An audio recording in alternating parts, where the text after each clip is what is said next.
ഇന്ന് ഇവിടെ നിങ്ങളോടൊപ്പം ഈ പത്തനംതിട്ടയിൽ നടക്കുന്ന വികസിത കേരളം കൺവെൻഷനിൽ പങ്കെടുക്കാൻ കഴിഞ്ഞതിൽ എനിക്ക് വളരെ സന്തോഷമുണ്ട്.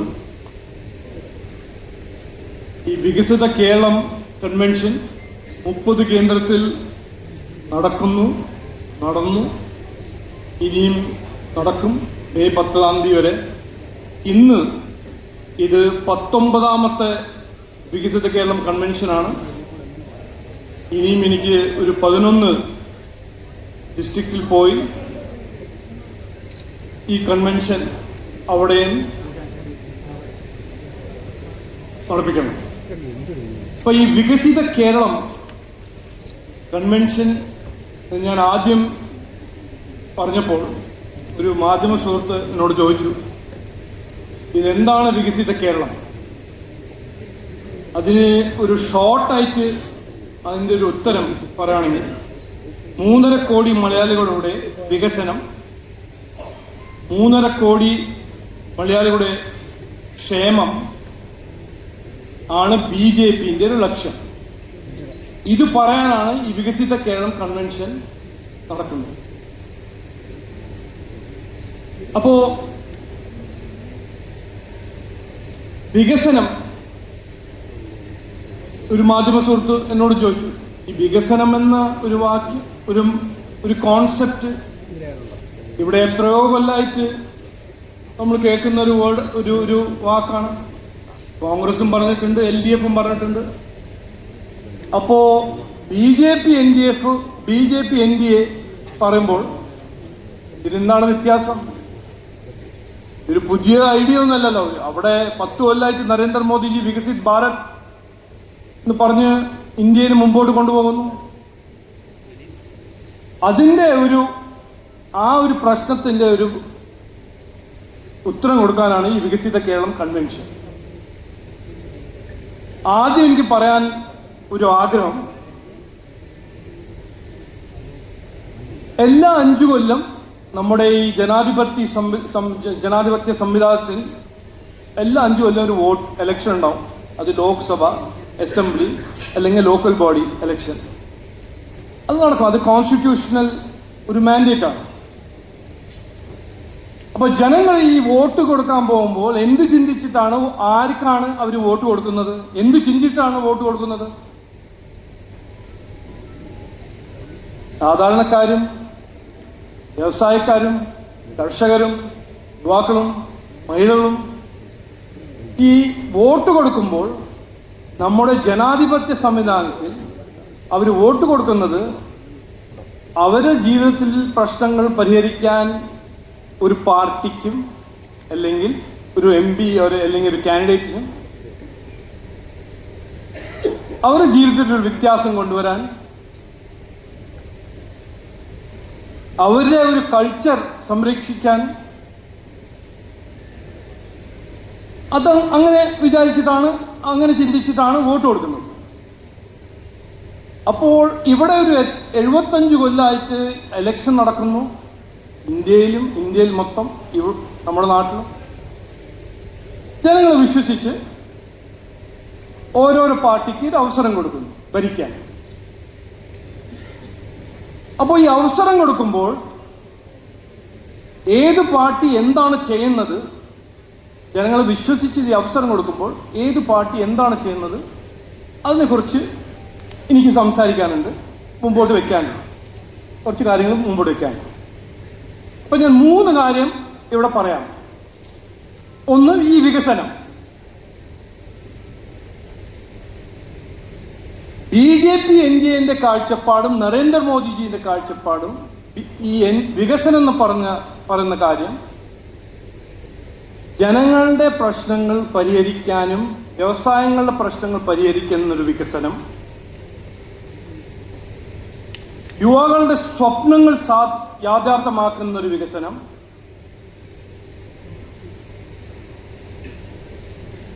നിക്ഷേപം, തൊഴിൽ അവസരങ്ങൾ ഉണ്ടാക്കുന്നൊരു വികസനം,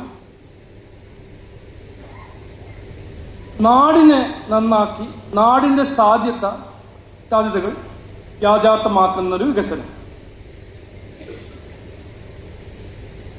അങ്ങനെ ഞങ്ങൾ പറയുമ്പോൾ വികസനം എന്ന് പറയുമ്പോൾ ഇതിലൊരു ക്ലാരിറ്റി ഉണ്ട്. ഒരു ഇലക്ഷൻ സ്ലോഗനായിട്ടല്ല ഞങ്ങൾ കാണുന്നത് BJP NDA. ഇലക്ഷന്റെ സമയത്ത് ഒരു വാഗ്ദാനം കൊടുത്ത് അത് ഇലക്ഷന്റെ 3 ദിവസം കഴിഞ്ഞിട്ട് മറക്കുന്ന വികസനമല്ല ഞങ്ങൾ പറയുന്നത്. അപ്പോൾ ഈ നാട്ടിൽ ജനങ്ങൾ ഈ വിശ്വസിച്ച് അവസരം കൊടുക്കുമ്പോൾ ഏത് പാർട്ടി എന്ത് ചെയ്തു എന്ന് നമുക്ക് മനസ്സിലാക്കണം. അതുകൊണ്ട് ഞാൻ കുറച്ച് റീവൈൻഡ് ചെയ്യുന്നു. Flash back, Suresh Gopi sir പറഞ്ഞ മാതിരി ഒരു ഫ്ലാഷ് ബാക്ക്. 2004 നമ്മുടെ അടൽ ബിഹാരി വാജ്പേയി കാർഗിൽ യുദ്ധം ജയിച്ച് ഇന്ത്യയുടെ ഇക്കോണമിനെ ശക്തമാക്കി 2004 ജനങ്ങൾ കോൺഗ്രസിന്റെ വാഗ്ദാനം വിശ്വസിച്ച് കോൺഗ്രസിന് ഒരു അവസരം കൊടുത്തു. 10 കൊല്ലം കോൺഗ്രസ് ഭരിച്ചു, 2004 മുതൽ 2014. അതിന്റെ ആദ്യത്തെ 5 കൊല്ലം കോൺഗ്രസ് ഭരിച്ചത് ആരുടെ പിന്തുണ ഉണ്ടായിരുന്ന അവർക്ക്? CPM-ന്റെ. എന്നിട്ട് ആ 10 കൊല്ലം ജനങ്ങൾ വിശ്വസിച്ച് ഒരു അവസരം കൊടുത്തപ്പോൾ കോൺഗ്രസ് എന്ത് ചെയ്തു?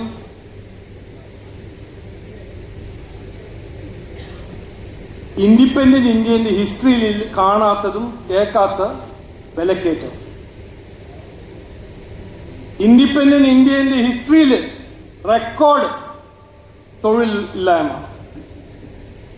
വന്ന നിക്ഷേപമെല്ലാം ഓടി മടങ്ങിപ്പോകുന്നു. ദുർബലമായ ഒരു സെക്യൂരിറ്റി സിസ്റ്റം. 26/11 ടെററിസ്റ്റ് വരുന്നു. നമ്മുടെ ആർമിക്കും മിലിറ്ററിക്കും ഫൈറ്റർ ജെറ്റിന് കാശില്ല, ബുള്ളറ്റ് പ്രൂഫ് ജാക്കറ്റിന് കാശില്ല, തോക്കിന് കാശില്ല. അപ്പൊ നമ്മുടെ റെസ്പോൺസ് എന്തായിരുന്നു? UPA-ന്റെ റെസ്പോൺസ്, കോൺഗ്രസിന്റെ റെസ്പോൺസ് എന്തായിരുന്നു? ഇത് പാകിസ്ഥാനി ഭീകരവാദിയല്ല, RSS ആണ് ചെയ്തത്.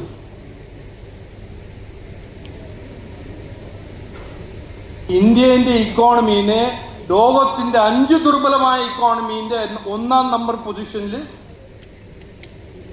കൊണ്ടുവച്ചു. ഇതാണ് കോൺഗ്രസ് ചെയ്തത്. ആ 10 കൊല്ലം കേരളത്തിൽ നിന്ന് 8 മന്ത്രിമാരായിരുന്നു ആ UPA സർക്കാരിൽ. 8 മന്ത്രിമാർ. അവരെന്തെങ്കിലും ചെയ്തോ നാടിനു വേണ്ടി?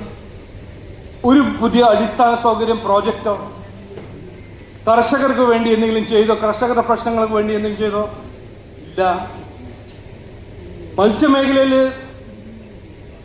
സാധാരണക്കാർക്ക് എന്തെങ്കിലും ചെയ്തോ? ഇല്ല. ഇൻഫ്രാസ്ട്രക്ചർ ചെയ്തോ? ഇല്ല. നാട്ടിൽ ഇൻവെസ്റ്റ്മെന്റ് കൊണ്ടുവന്നോ? ഇല്ല. അപ്പൊ 10 കൊല്ലം അവര് ചെയ്തത് അഴിമതി, അഴിമതി, അഴിമതി. അതിന്റെ മുന്നിൽ ഒരു ഇൻഡിപെൻഡന്റ് ഇന്ത്യൻ ഹിസ്റ്ററിയിൽ കാണാൻ കഴിയാത്ത ഒരു അഴിമതിയാണ് നമ്മൾ 10 കൊല്ലത്തിൽ കണ്ടത്. 2G scam, Colgate scam, submarine scam, helicopter scam. അപ്പൊ 10 കൊല്ലം അവിടെ ഒന്നും നടന്നില്ല. പക്ഷെ രാജവംശമായിരുന്നു. രാജവംശത്തിന് കാശിന് വേണ്ടി അഴിമതി നന്നായി നടന്നു. അപ്പൊ ജനങ്ങൾ വിശ്വസിച്ചു, ഒരു അവസരം കൊടുത്തു. കോൺഗ്രസ് ചെയ്തത് ഇതായിരുന്നു 10 കൊല്ലം. എന്നിട്ട് അവിടുത്തെ നമ്മുടെ മലയാളി മിനിസ്റ്റേഴ്സ്, കേരളത്തിൽ നിന്ന് പോയ 8 മിനിസ്റ്റേഴ്സ് നാടിനു വേണ്ടി ഒന്നും ചെയ്തില്ല. ശരി, 2014 ജനങ്ങൾ പറഞ്ഞു മടുത്തു, മതിയായി. നരേന്ദ്രമോദിജിക്ക് ഒരു അവസരം കൊടുത്തു. 2014 മുതൽ ഇന്ന് വരെ നരേന്ദ്രമോദിജിന്റെ NDA BJP സർക്കാരാണ് ഡൽഹിയിൽ.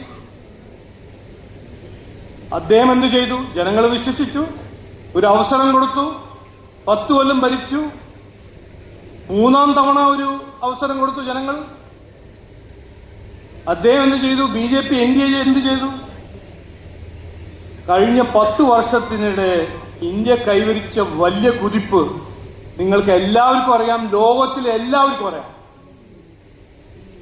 എവിടെയായിരുന്നു ആ ദുർബലമായ ഇക്കോണമി? ഇന്ന് ലോകത്തിന്റെ 4ാം നമ്പർ ഇക്കോണമിയായി മാറി ഇന്ത്യ. അതേ ഇന്ത്യ UPA-ന്റെ സമയത്ത് 98% മൊബൈൽ ഫോൺ നമ്മൾ പുറത്തുനിന്ന് ഇമ്പോർട്ട് ചെയ്ത ഒരു കാലമായിരുന്നു.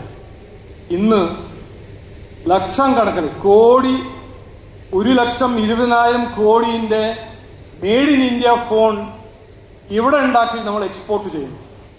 ഇതാണ് മാറ്റം. ആയിരക്കണക്കിന് നിക്ഷേപം, കോടിക്കണക്കിന് തൊഴിൽ. ഇന്ന് ലോകത്തിന്റെ എല്ലാ വലിയ കമ്പനീന്റെ ഫാക്ടറി അല്ലെങ്കിൽ R&D സെന്റർ ഇന്ത്യയിൽ അവർ എസ്റ്റാബ്ലിഷ് ചെയ്തു. ഇവിടെ വന്നിട്ടില്ല, നമ്മുടെ നാട്ടിൽ വന്നിട്ടില്ല. പക്ഷെ അത് കർണാടക, തമിഴ്നാട്, ഉത്തർപ്രദേശ് ഏറ്റവും വലിയ വലിയ ഫാക്ടറി, ഗ്ലോബൽ ഫാക്ടറീസ് വന്നിട്ടുണ്ട്. എത്രയോ തൊഴിലവസരങ്ങൾ അവിടെ വന്നിട്ടുണ്ട്.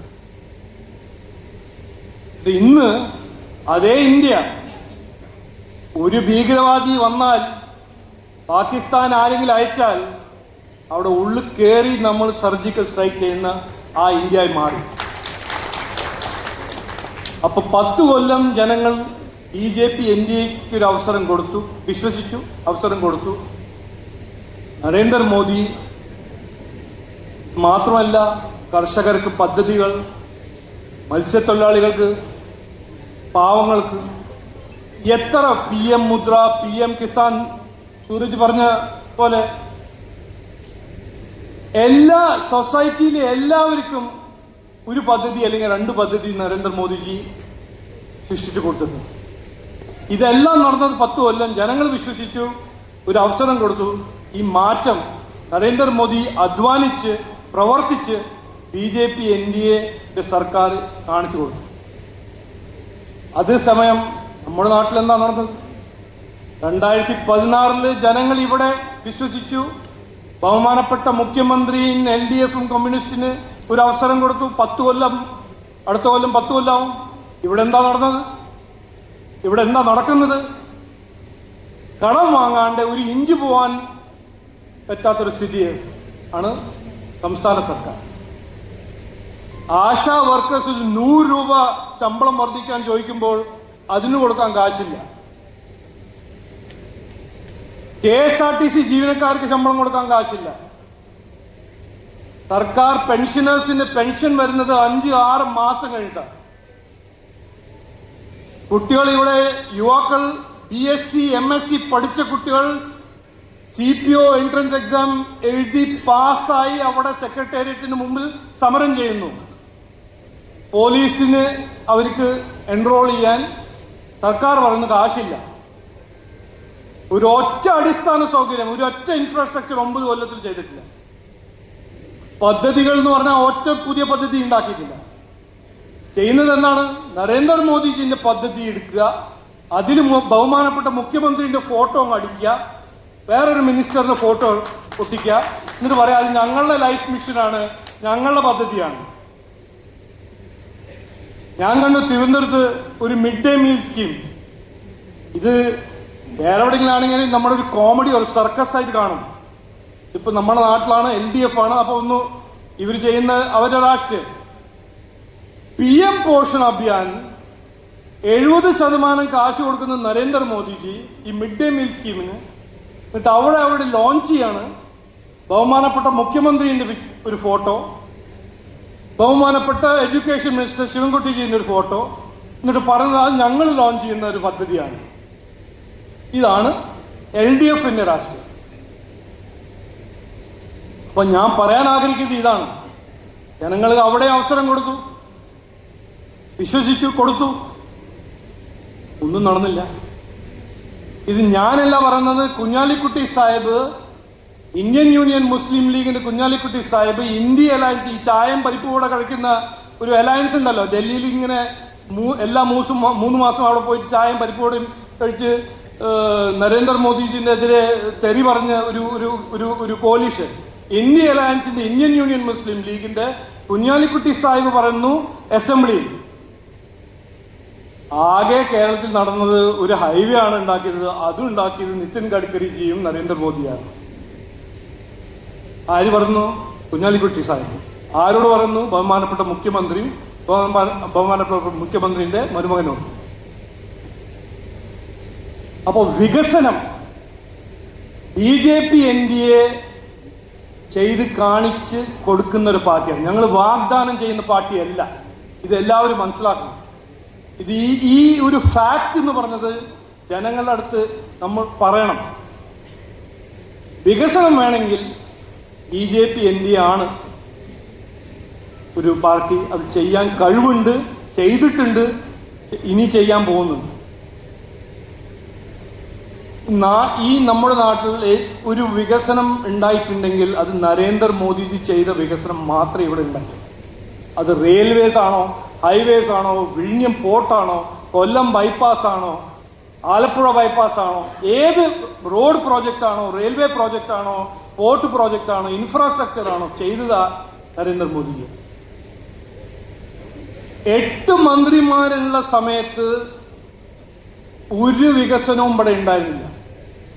ഇവിടെ ഇന്ന് ഒരു മന്ത്രിയുണ്ട്, സുരേഷ് ഗോപി. എന്നിട്ടും ഇങ്ങനെയാണ് നമ്മൾ നരേന്ദ്രമോദിജി ചെയ്യുന്ന വികസനം. ഈ സ്കെയിലും ഈ സൈസിലും. ഈ ടോപ്പിക്ക് ഞാൻ കഴിഞ്ഞ മുമ്പ് അഴിമതി അതിനെക്കുറിച്ചൊന്ന് പറഞ്ഞു. പണ്ട് കാലത്ത് LDF എന്ന് പറഞ്ഞാൽ ഒരു അക്രമ രാഷ്ട്രീയത്തിന്റെ പാർട്ടിയായിരുന്നു. നയനാർ സാറും VS-ഉം ആ സമയത്തെല്ലാം അവരൊരു ചത്തൊരു മാർക്സിസ്റ്റ് ഐഡിയോളജി വിശ്വസിക്കുന്ന ഒരു പാർട്ടി. ശരി, പോട്ടെ, വിശ്വസിച്ചോട്ടെ, അക്രമ പാർട്ടിയാണ്. കോൺഗ്രസ് എന്ന് പറഞ്ഞാൽ പണ്ട് കാലത്തെ ഇതൊരു രാജവംശത്തിന്റെ പാർട്ടിയാണ്. ഇവരിങ്ങനെ അഴിമതി ചെയ്യും, രാജവംശത്തിന്റെ ഒരു കാശുണ്ടാക്കാൻ, സമ്പാദിക്കാൻ അവര് ഭരിക്കാൻ വരും, ഉണ്ടാക്കും, പോവും. ഇതായിരുന്നു പണ്ട് കാലത്തൊരു നറേറ്റീവ്. ഇന്നെന്താണ്? ഈ രണ്ട് പാർട്ടിയിലൊരു വ്യത്യാസമുണ്ടോ? ഇവിടെയുണ്ട് ഒരു മകനും മരുമകനും, ഇവിടെയുണ്ട് അഴിമതി മകളും മരുമകനും. ഇവിടെയുണ്ട് ഒരു രാജവംശം, അവിടെയുണ്ട് ഒരു രാജവംശം. ഇവിടുത്തെ മകളുടെ കമ്പനിയിൽ ഒരു കമ്പനി കാശ് കോരി കൊടുക്കുന്നു, ഒന്നും ചെയ്യാണ്ട്. അപ്പൊ അഴിമതിന്റെ ഡിപ്പാർട്ട്മെന്റിൽ ഇപ്പോ ലെഫ്റ്റും കോൺഗ്രസും ഒരേ സമാനം, ഒരു ഡിഫറൻസ്, ഒരു വ്യത്യാസമില്ലാത്ത രണ്ട് പാർട്ടീസ്.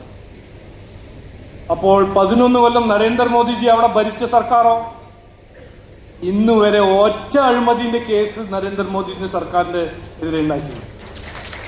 ഇതാണ് വ്യത്യാസം. വികസനം എന്താണ് വ്യത്യാസം ഞാൻ പറഞ്ഞു. അഴിമതി ഇല്ലാത്തൊരു രാഷ്ട്രീയം, അഴിമതി ഇല്ലാത്തൊരു ഗവർണൻസിന്റെ വ്യത്യാസം ഞാൻ പറഞ്ഞു. ഇനി ഞാൻ പറയാൻ ആഗ്രഹിക്കുന്നത് എല്ലാവരുടെ ഒപ്പം എല്ലാവർക്കും വേണ്ടി ഇതിനെക്കുറിച്ചൊന്ന് സംസാരിക്കാൻ ആഗ്രഹിക്കുന്നു. 2014 നരേന്ദ്രമോദിജി പ്രധാനമന്ത്രി ആയപ്പോൾ അന്ന് അദ്ദേഹം പറഞ്ഞു, ഇന്നും പറയുന്നു, അതാണ് BJPന്റെ ഒരു ബിലീഫ്, ഒരു ഐഡിയോളജി. അന്ന് അദ്ദേഹം പറഞ്ഞു സബ്കാ സാത്ത് സബ്കാ വികാസ്, ഹിന്ദിയിൽ. അതിന്റെ മലയാളം ട്രാൻസ്ലേഷനാണ് എല്ലാവരുടെ ഒപ്പം എല്ലാവർക്കും വേണ്ടി. അദ്ദേഹം ഇതുവരെ ചെയ്ത എല്ലാ പദ്ധതികളും, എല്ലാ സ്കീമും, എല്ലാ പ്രോജക്റ്റും ഇൻക്ലൂസീവ് പ്രോജക്ട്സ് ആണ്. ഏത് സമുദായമാണോ, ഏത് മതമാണോ, അവർക്ക് ഈ പദ്ധതി ആക്സസ് ഉണ്ട്. ഒറ്റ പദ്ധതി ഈ കഴിഞ്ഞ 11 കൊല്ലം നരേന്ദ്രമോദിജി ഏത് മതം, ഒരു സമുദായത്തിന്റെ എതിരെയാണെങ്കിൽ എന്നോട് ഞാൻ രാഷ്ട്രീയം വിടാൻ തയ്യാറാണ്. ഞങ്ങൾ BJPയിൽ എല്ലാവരും രാഷ്ട്രീയം വിടാൻ തയ്യാറാണ്. ഇതാണ് സത്യം. എന്നിട്ട് ഈ രണ്ട് പാർട്ടി, LDFും കോൺഗ്രസും ഇവിടെ നടക്കുന്ന ഒരു 10-20 കൊല്ലമായിട്ട് നടക്കുന്ന ഒരു പ്രൊപ്പഗാൻഡ. BJP ഹിന്ദുക്കള് വേണ്ടി പ്രവർത്തിക്കുന്ന പാർട്ടിയാണ്. BJP വർഗീയവാദി പാർട്ടിയാണ്. ആരാണ് വർഗീയവാദി പാർട്ടി? നമുക്ക് മനസ്സിലാക്കണം. ഇന്ത്യൻ യൂണിയൻ മുസ്ലിം ലീഗ്, ഇന്ത്യ അലയൻസിന്റെ ഒരു പാർട്ടി 4-5 ദിവസം മുമ്പേ സുപ്രീം കോടതിയിൽ വഖഫിന്റെ എതിരെ ഒരു പെറ്റീഷനിൽ പറയാണ്, ഞങ്ങള് അത് സമ്മതിക്കാനാണ് പെറ്റീഷൻ സുപ്രീം കോടതിയിൽ, ഞങ്ങള് കേരളത്തിലെ മുസ്ലിംസിന് വേണ്ടി മാത്രം പ്രവർത്തിക്കുന്ന പാർട്ടിയാണ്. എന്നിട്ടാണ് അവര് സെക്യുലറാണ്, ഞങ്ങൾ വർഗീയവാദിയാണ്. അതെങ്ങനെ? ഈ മുസ്ലിം ലീഗിന്റെ പാർട്ട്ണർ പാർട്ടിയാണ് കോൺഗ്രസ് പാർട്ടി. അവരെന്താ ചെയ്യുന്നത്? അവർ പ്രാക്ടീസ് ചെയ്യുന്ന ഈ പ്രീണ രാഷ്ട്രീയത്തിന്റെ ഒരു ഒറ്റ ഉദാഹരണം ഞാൻ പറഞ്ഞുതരാം. മുനമ്പം 610 ക്രിസ്ത്യൻ കുടുംബങ്ങൾ അവരുടെ പ്രോപ്പർട്ടി വഖഫ് എടുക്കാൻ നോക്കുന്നു. 35 കൊല്ലമായിട്ട് അവര് ആ പ്രശ്നം പരിഹരിക്കാൻ എല്ലാവരും പോയി കാണുന്നു. LDF സർക്കാർ, കോൺഗ്രസ് സർക്കാർ, കോൺഗ്രസ് MP 35 കൊല്ലമായിട്ട് കോൺഗ്രസിന് വോട്ട് കൊടുക്കുന്ന ഈ മുനമ്പം കുടുംബങ്ങൾ ആരും അവരുടെ പ്രശ്നങ്ങൾ പരിഹരിക്കാൻ മുമ്പോട്ട് വന്നില്ല. എന്നിട്ട് BJP NDA സർക്കാർ ഒരു വഖഫ് ബിൽ, അമെൻമെന്റ് ബിൽ കൊണ്ടുവരുമ്പോൾ ലോക്സഭയിൽ ഈ പ്രശ്നം പരിഹരിക്കാൻ കിരൺ റിജിജു മന്ത്രി പറയുന്നു ലോക്സഭയുടെ ഡിബേറ്റിൽ, ഈ പ്രശ്നം പരിഹരിക്കാനാണ് ഞങ്ങൾ ഈ ബില്ല് കൊണ്ടുവരുന്നത്. ഈ കോൺഗ്രസ് MPs എന്താ ചെയ്യുന്നത്? എന്താ ചെയ്ത്? വഞ്ചിച്ചു. 610 വോട്ട്, 610 കുടുംബങ്ങളെ വഞ്ചിച്ച് അവരോട് പറഞ്ഞു, അല്ല ഞങ്ങൾക്ക് അങ്ങനെ ഇൻട്രസ്റ്റ് ഇല്ല. ഈ ബില്ലിന്റെ എതിരെ വോട്ട് ചെയ്തു, അമെൻമെന്റിനെതിരെ വോട്ട് ചെയ്തു. മുനമ്പത്തെ ജനങ്ങളുടെ പ്രശ്നങ്ങൾ പരിഹരിക്കാൻ ഒരു ബിൽ, അതിനെതിരെ വോട്ട് ചെയ്തു. എന്തുകൊണ്ട്? ഇത് 610 വോട്ടല്ലേ, അവിടെ ഒരു വലിയ വോട്ട് ബാങ്ക് ഉണ്ടല്ലോ. ഞാൻ പറയുന്നില്ല എവിടെയാണ് വോട്ട് ബാങ്ക് എന്ന്, എല്ലാവർക്കും മനസ്സിലായില്ലല്ലോ. ആ വോട്ട് ബാങ്ക് നോക്കി നടക്കുന്ന പാർട്ടിയാണ് കോൺഗ്രസ് പാർട്ടി. എന്നിട്ടാണ് BJP വർഗീയവാദി പാർട്ടിയാണെന്ന് പറഞ്ഞത്. എന്നെ ലെഫ്റ്റും ഈ 22-ാം തീയതി ഏപ്രിൽ ജമ്മു ആൻഡ് കശ്മീരിൽ നടന്ന സാധാരണക്കാർ, 26 സാധാരണക്കാർ, നിരപരാധിയായ സാധാരണക്കാർ അവിടെ പോയി സഞ്ചാരത്തിന് പോന്നു. അവരെ പിടിച്ച് മതം ചോദിച്ച് പാകിസ്ഥാനി ഭീകരവാദികൾ കൊല്ലുന്നു. ക്രൂരമായി മതം ചോദിച്ചു കൊന്നു. അതിനെക്കുറിച്ച് പറയുമ്പോൾ, സംസാരിക്കുമ്പോൾ അവരെ ന്യായീകരിക്കാൻ കുതിച്ച് എത്തുന്ന ആരാ? കോൺഗ്രസിന്റെ മരുമകൻ ഡൽഹിയിൽ, കോൺഗ്രസിന്റെ ഇവിടെ ലീഡർ ഓഫ് ഓപ്പോസിഷൻ, കമ്മ്യൂണിസ്റ്റ് അവരുടെ ഒരു നേതാവ്, പിന്നെ കോൺഗ്രസിന്റെ മുഖ്യമന്ത്രി കർണാടകയിൽ നിന്ന്. അതെന്തിനാ? അവർക്കറിയില്ലേ നമ്മളെല്ലാവരും മലയാളിയാണ്. മുസ്ലിമാണോ ക്രിസ്ത്യനാണോ ഹിന്ദുവാണോ, മലയാളികളാണ് ഞങ്ങൾ. അപ്പൊ മലയാളി മുസ്ലിംസ് അല്ലല്ലോ പാകിസ്ഥാനി ഭീകരവാദി. അപ്പൊ പാകിസ്ഥാനി ഭീകരവാദികളെ എന്തിനാ ന്യായീകരിക്കുന്നത്? അപ്പൊ ഇത് അവരുടെ ഒരു പ്രീണ രാഷ്ട്രീയമാണ്. അതിന്റെ ഒരു ഉദാഹരണം കൂടി ഞാൻ പറയാം. ഇത് ഈ ടെറർ അറ്റാക്ക് കഴിഞ്ഞിട്ട് നരേന്ദ്രമോദിജിന്റെ സെൻട്രൽ ഗവൺമെന്റ് പറയുന്നു, ഈ പാകിസ്ഥാനും ബംഗ്ലാദേശിൽ കടന്നു കയറിയ കുടിയേറ്റക്കാരെ പുറത്താക്കണം. ഒരു ഡയറക്ഷൻ സെൻട്രൽ ഗവൺമെന്റിന്. ഇത് നമ്മുടെ സുരക്ഷാ ഭീഷണി ഇഷ്യൂ ആണ്. ഇവർ ഇന്ത്യയിലുണ്ടെങ്കിൽ അതൊരു ഡേഞ്ചറാണ്. ഇവരെല്ലാം ഐഡന്റിഫൈ ചെയ്ത് പുറത്താക്കണം. എല്ലാ സംസ്ഥാനത്തിലും നടക്കുന്നുണ്ട്. നമ്മുടെ നാട്ടിൽ എന്താ നടക്കാത്തത്? ഇന്ന് BJP കേരള ധർണയും സമരം ചെയ്യാൻ തുടങ്ങി. ഈ നാട്ടിലെ എല്ലാവരും പാകിസ്ഥാനിന് വന്ന, ബംഗ്ലാദേശിന് വന്ന ആരെങ്കിലും ഉണ്ടെങ്കിൽ, ഇല്ലീഗലി ഉണ്ടെങ്കിൽ അവരെ പുറത്താക്കണം. അവര് ഒരു മലയാളി മുസ്ലിം ആണോ, മലയാളി ക്രിസ്ത്യൻ ആണോ, മലയാളി ഹിന്ദു ആണോ, അവർക്ക് ഒരു ഡേഞ്ചറാണ്. അവരെ പുറത്താക്കണം. അപ്പോൾ ഞങ്ങൾ എല്ലാവരുടെ ഒപ്പം എല്ലാവർക്കും വേണ്ടി പ്രവർത്തിക്കുന്ന ഒരു പാർട്ടിയാണെങ്കിൽ, ഇന്ത്യന്റെ എതിരെ ആരെങ്കിലും പണിയെടുക്കുകയാണെങ്കിൽ അവരെ എതിർക്കാൻ BJP ഉണ്ടാവും. ഇന്നും ഉണ്ടാവും, എപ്പോഴും ഉണ്ടാവും. അപ്പോ പറയാൻ ആഗ്രഹിക്കുന്നത് ഇതാണ്, വികസനം ഞങ്ങൾ BJP NDA ചെയ്യാൻ കഴിവുണ്ട്, ചെയ്ത് കാണിച്ചിട്ടുണ്ട്. മറ്റൊരു വാഗ്ദാനം ചെയ്യുന്ന പാർട്ടികളാണ്. അഴിമതി ഇല്ലാത്തൊരു ഗവർണൻസും അഴിമതി ഇല്ലാത്തൊരു ഒരു സേവനന്റെ ഒരു കൾച്ചർ ഉണ്ടെങ്കിൽ BJPയിലാണ്. മറ്റൊരു അഴിമതിന്റെ പാർട്ടി, രണ്ട് പാർട്ടി എല്ലാവരുടെ ഒപ്പം എല്ലാവർക്കും വേണ്ടി പ്രവർത്തിക്കുന്ന ഒരു പാർട്ടിയാണ് BJP. മറ്റൊരു പീഡന രാഷ്ട്രീയം ചെയ്യുന്ന പാർട്ടിയാണ്. ജനങ്ങളുടെ മനസ്സിൽ വിഷം നിറയ്ക്കുന്ന പാർട്ടിയാണ്, നുണ പറയുന്ന പാർട്ടി. ഇതാണ് സത്യം. ഇത് എൻ്റെ ഒരു അഭ്യർത്ഥന. അടുത്ത 4-5 മാസം പാർട്ടി നന്നായി അധ്വാനിച്ചാൽ, ജില്ലേന്റെ ഈ ടീം വികസിത പത്തനംതിട്ട അധ്വാനിച്ചാൽ ഈ ഒരു വെല്ലുവിളി മാത്രമല്ല, ഇതൊരു അവസരമായിട്ട് മാറും എന്ന് എനിക്ക് ഒരു സംശയമില്ല. ജനങ്ങൾക്ക് മാറ്റം വേണം. ജനങ്ങൾക്ക് അറിയാം BJP NDA ആണ് ഈ മാറ്റം കൊണ്ടുവരാൻ കഴിവുള്ള ഒരു പാർട്ടി. ഈ ഒരു വികസന സന്ദേശം, നരേന്ദ്രമോദി ചെയ്ത കാര്യങ്ങൾ, ഇവർ പറഞ്ഞ വാഗ്ദാനം വഞ്ചിച്ച ഈ രണ്ട് പാർട്ടീസിനെ കുറിച്ച് ജനങ്ങളുടെ അടുത്ത് നമ്മൾ പറഞ്ഞാൽ ഈ സത്യം ആയിരിക്കും നമ്മുടെ ഒരു ജയം, നമ്മളെ ജയിപ്പിക്കാനൊരു ഏറ്റവും വലിയ ഒരു മാർഗം. അപ്പോ ഞാൻ പറഞ്ഞ പോലെ മാറ്റം ഇവിടെ കൊണ്ടുവരണം. ജനങ്ങൾ ആഗ്രഹിക്കുന്ന ഒരു മാറ്റമാണ്. മാറ്റം കൊണ്ടുവരാൻ താല്പര്യവും കഴിവുള്ള ഒരു പാർട്ടിയാണ് BJP. ഇത് ഞാൻ പറയുമ്പോൾ എന്നെ ഇവർ ട്രോൾ ചെയ്യും. 4 ദിവസം മുമ്പേ വിഴിഞ്ഞലിൽ ഞാൻ ഭാരത് മാതാ കി ജയ് എന്ന് പറഞ്ഞപ്പോൾ ഈ കമ്മ്യൂണിസ്റ്റ് രാജവംശം എന്റെ മരുമകന് വല്ലാത്തൊരു പ്രോബ്ലം, സങ്കടം.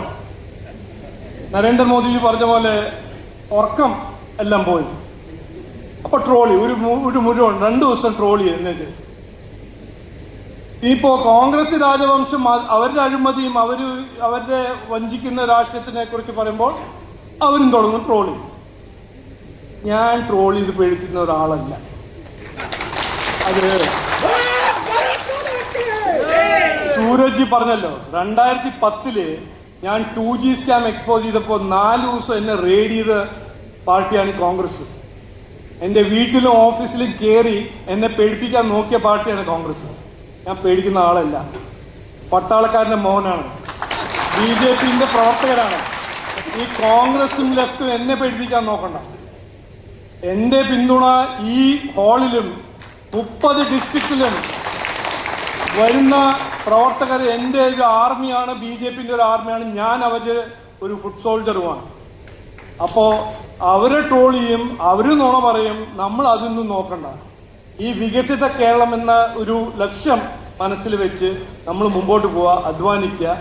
അടുത്ത 6 മാസം എന്ത് ചെയ്യണം എന്ന് നമ്മുടെ ആരാണ് പറയാൻ പോകുന്നത്, അനൂപ്ജി ഡിസ്ട്രിക്റ്റിന്റെ ഇൻചാർജും പ്രഭാരിയും അദ്ദേഹം മുമ്പോട്ട് വയ്ക്കും. അതൊന്ന് മനസ്സിലാക്കി നമ്മൾ അധ്വാനിച്ചാൽ നമുക്ക് നന്നായി മുമ്പോട്ട് പോവാം. അവസാനം എനിക്ക് പറയാൻ ഒരു കാര്യം കൂടിയുണ്ട്. ഞാൻ BJP ഒരു പ്രവർത്തകരുടെ പാർട്ടിയാണ്, ഞാനൊരു പ്രവർത്തകനാണ്. എല്ലാവരും 100% അധ്വാനിച്ചാൽ ഞാൻ 500% അധ്വാനിക്കാൻ തയ്യാറാണ്. അത് എൻ്റെ ഒരു ഗ്യാരണ്ടി. ഞാൻ നേതാവ് ആവാൻ അല്ല വന്നിരിക്കുന്നത്. അത് ഞാൻ അന്നും പറഞ്ഞു, ഇന്നും പറയുന്നു. പക്ഷേ വികസിത കേരളത്തിന് വേണ്ടി, പാർട്ടീനെ ജയിപ്പിക്കാനും അധികാരത്തിൽ കൊണ്ടുവരാൻ വേണ്ടി ആത്മാർത്ഥമായ പ്രവർത്തിക്കുന്നവരെ ലീഡേഴ്സും നേതാവും ആക്കാനാണ് ഞാൻ വന്നിരിക്കുന്നത്.